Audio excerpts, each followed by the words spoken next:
Right, let's have a quick look at this electromagnetic induction question. We've got an experiment where this is a horizontal railway line. There is a metal conductor placed across the tracks and it's moved in the direction shown. The tracks are then joined with a resistor and an ammeter to make a closed circuit. So explain why current is detected by the ammeter is the first thing. There's two aspects to this. First, we need to explain that there's an EMF, and then we need to say that the EMF produces a current. So two ways really of describing the cause of the EMF. Method one, you could say that what are they calling this? The conductor moving through magnetic field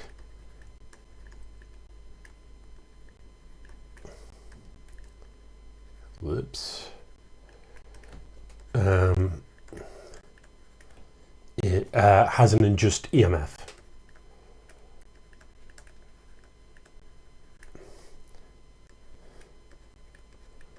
Across its ends. And then since it's part of closed circuit,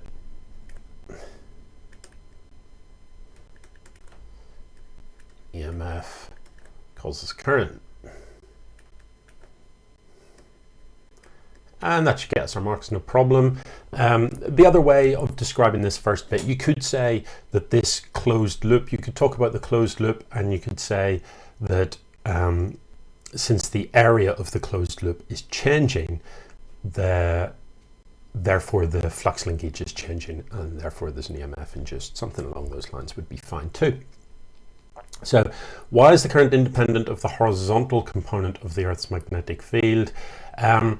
Again, two ways of saying this. I would go for that the circuit loop, the magnetic flux through the circuit loop is not affected by the horizontal component. So something along the lines of horizontal component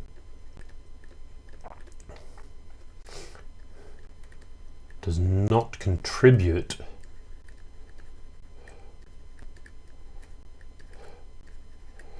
to flux linkage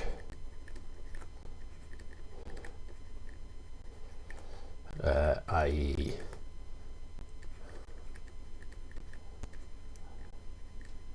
flux through the circuit loop. Something like that. An alternative, you could talk about the fact that the EMF will be induced in a sense that is perpendicular to the velocity and the field, and since the velocity is horizontal, the horizontal component of the field does not produce any EMF. Something along those lines. So it's only the component of the field that is perpendicular to the velocity that will produce an EMF. I would suggest that this is only one mark, you don't want to overthink it, but I would suggest that an answer like that would get you the mark too. Okay, part B, use Faraday's law to derive this expression for the current. I think this question actually comes from one of the old electromagnetism options. I don't think you've got to be able to do that because in the modern spec, Faraday's law is described as EMF is proportional to rate of change of flux linkage. But what they're suggesting here is actually that you've got to use the law of electromagnetic induction and make it equal to. So I'll just go ahead and do that. So we're saying EMF is equal to actually minus d by dt. Flux linkage, this is A-level physics, so no derivatives here. So what we'll say instead is that it's equal to minus change in flux linkage divided by change in time. Remember that flux linkage, the flux through a closed loop is B, A, and cos theta. Cos theta here is 1. We're only considering the vertical component, which it doesn't make clear in this question, to be fair, but the only way we're going to get that is to call cos theta 1. So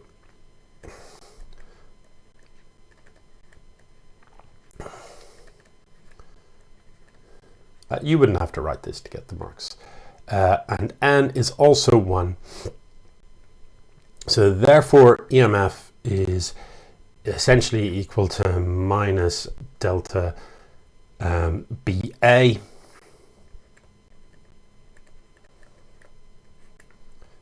over delta T, which is equal to minus B, because B is constant, delta A over delta T equals minus B. A is the change in area, so if I just define the position of this as X, we're told that the length is L already, so what I get is that it's minus BL delta X delta T, which is minus BL V. You know, I'm laying out every single step here, which you wouldn't really have to do. You could abbreviate this. So I've got my expression for EMF. Then it's just Ohm's law. V equals IR. So I is, in this case, the EMF over R, which is equal to BLV over R as required. I think they've put the V out at the end. It doesn't make any difference, but there's no mention of the minus sign here, which, you know, I don't really care about. We don't know what direction the vertical component of the Earth's magnetic field is going in here. They've also kind of glibly ignored the fact that it isn't going to be perfectly vertical. So yeah, but that's what they're after. I'm assuming. I haven't actually seen the mark scheme. I don't know what year this is from, but you know, I've got the expression that they're looking for. I think the minus sign is not going to be a big deal. Okay, let's look at the rest of this. It's one of these weird kind of, here's a table of results, explain whether or not the data are consistent with this equation. In this case, very straightforward. Be careful with these questions. Sometimes they're sneaky.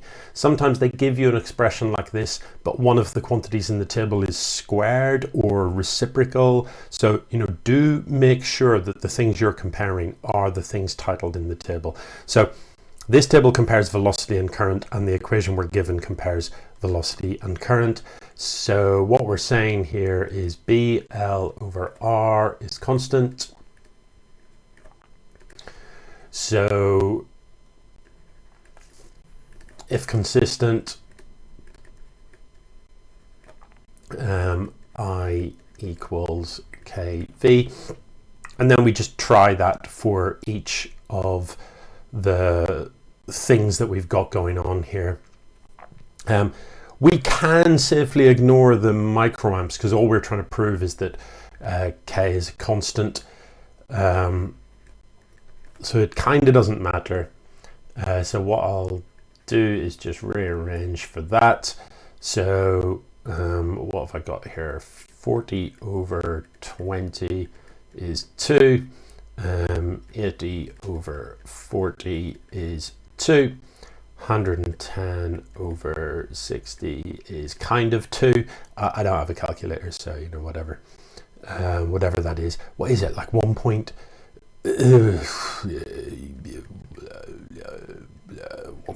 I don't, whatever. And 150 over 80 is also 1.8. So consistent, close enough.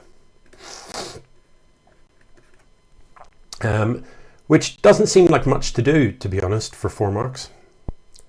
So I'm guessing you get a mark here, boom. You get a mark for this general method. You get a mark for performing the calculations, and a mark for saying that, yeah, it's consistent. That's my guess.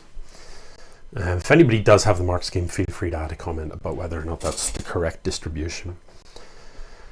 Okay, use the data in the table with the smallest percentage uncertainties to calculate the vertical component.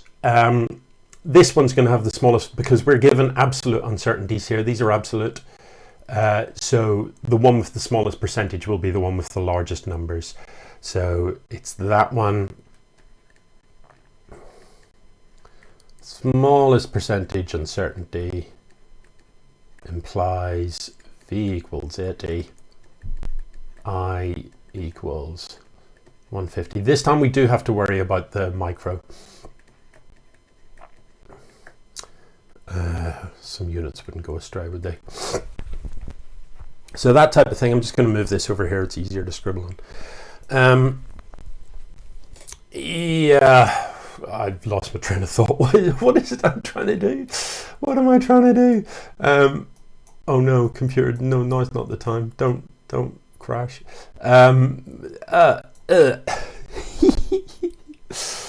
Calculate B with its absolute uncertainty. So all I've got to do is find K. Yeah, okay, good. So I'm given R, I'm given L, I'm given these things. This is all fine, negligible. So let's rearrange the equation that I've got up here for B. B is equal to I times R, that's the EMF, over LV. Uncertainties in I is what we've got to do. So V is 80 plus or minus 1. Okay. Meters per second. Therefore, V is 80 plus or minus. That needs to be turned into a percentage. I am going to have to reach for a calculator here. Sorry about this. Thought I might get away with it. Well, maybe I could actually, you know, it's not that hard to do as a percentage really, is it? Is it? It's not, is it? It's pretty easy. Goodness me. Oh man, what am I even, what is happening here? It's 1.25%, isn't it? All that faff trying to get the calculator to work. It's just, I'm sorry. Strange times are these. And what's the other thing I'm doing? I is 150 times 10 to the minus 6 plus or minus 10 times 10 to the minus 6. I could have saved myself a bit of times 10 into the minus 6. So therefore I is equal to 150 times 10 to the minus 6 plus or minus, reach in for the calculator. I think I can probably do this, you know, 1 over 100. Like, come on, dude. You've got this. It's 6.7%, isn't it? Plus or minus 6.7%. So the reason that I have turned these into percentages is because when you multiply or divide quantities, you add the percentage uncertainties. That's what needs to happen. So let's actually get a number for B. B is 150 times 10 to the minus 6 multiplied by 43. 43? Really? Who has a resistance of 43? Who does that? Over 1.4, that's definitely in meters, multiplied by V, which was 80. Oh, that's a bad noise. I don't know if the microphone's picking that up. That's my washing machine. It's going mad. It's obviously got to its exciting spin cycle and it's loving life.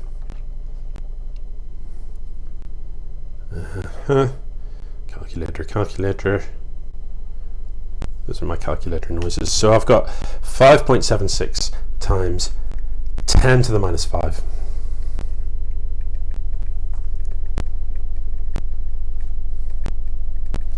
And that's going to be plus or minus the sum of these.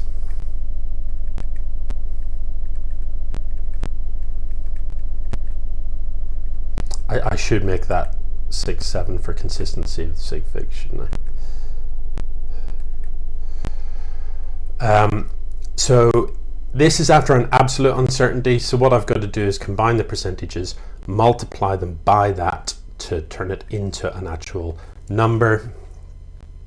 And bear in mind, when you're given an absolute uncertainty, the same number of decimal places is what's required.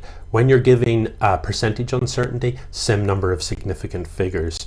When it's an absolute uncertainty, it is the same number of decimal places. So what I'll probably do is I'll move the times 10 to the minus 5 to outside the uncertainty, but I'll do that in a moment. Okay, goodness me.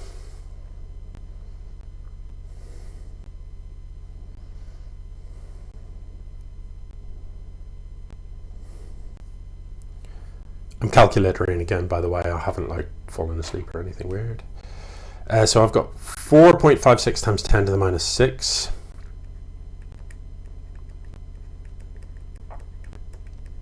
But remember, I've got to make it the same number of decimal places. That's got to be done.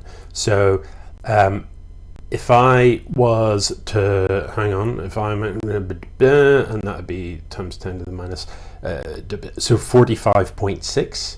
No, wait, hang on, what? 0.456. So 0.46 times 10 to the minus 5 is my final answer. I'm really sorry, guys.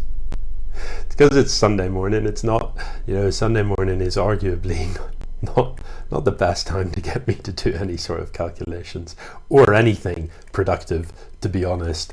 I'm not going to say anything about my Saturday night activities, but brain function is occasionally somewhat impaired on a Sunday morning. Times 10 to the minus 5 Tesla.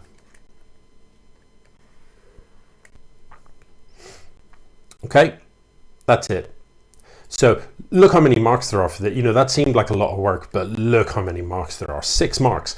And ask yourself the question, which would you rather do, this uncertainty calculation or write out a 6-mark QER question in which you won't get 6 marks? Whereas this, we've got the 6 marks, I'll take this question over a QER any day of the week. Right, cool beans. Hopefully that is of some assistance to at least some of you. Don't forget, you can send me a question if there's one you're not sure about, or you can send me a topic and I'll dig out a question if there's something you want me to go through. Cheers, guys.